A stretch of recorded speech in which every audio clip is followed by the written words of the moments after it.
Black Dawn was originally released on the PlayStation back in 1996 by Black Ops Entertainment, and was ported over to the Saturn a year later by Point of View.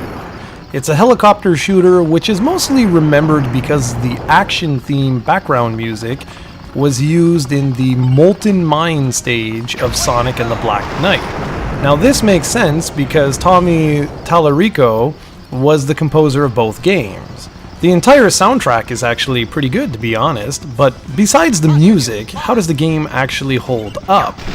For starters, the original PlayStation version runs on the same game engine that Agile Warrior's F111X ran on, and much like a lot of third-party Saturn games, its port came a year too late. This was extremely common back then, and it's one of the main reasons why the Saturn didn't catch on.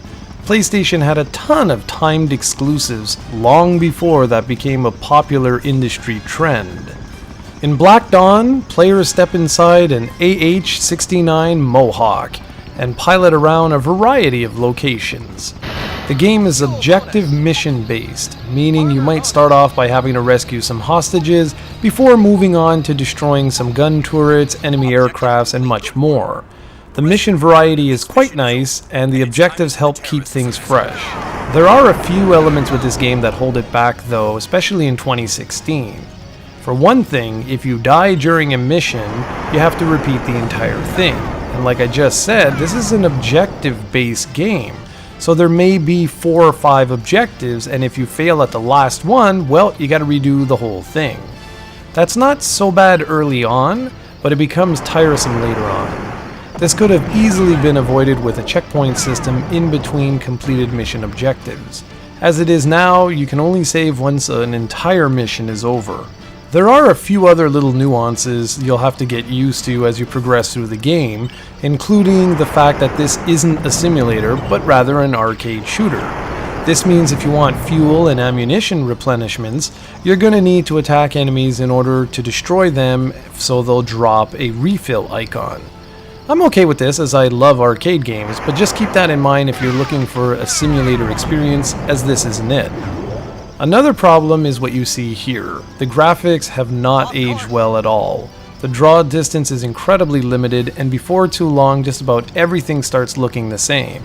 The environments change and the textures along with them. However, all these years later, it's hard to appreciate just how impressive some of the enemy designs would have been back in 1996 and 1997. Today it's the draw distance that everyone notices upon first booting up the game, and they sort of take for granted everything else, which is a little bit of a shame, but it's the reality we live in.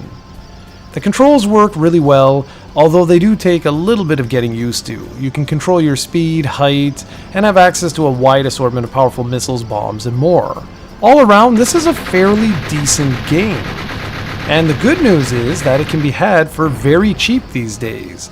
So if you enjoy helicopter shooters, particularly those of the arcade variety, you may just find this worth your time.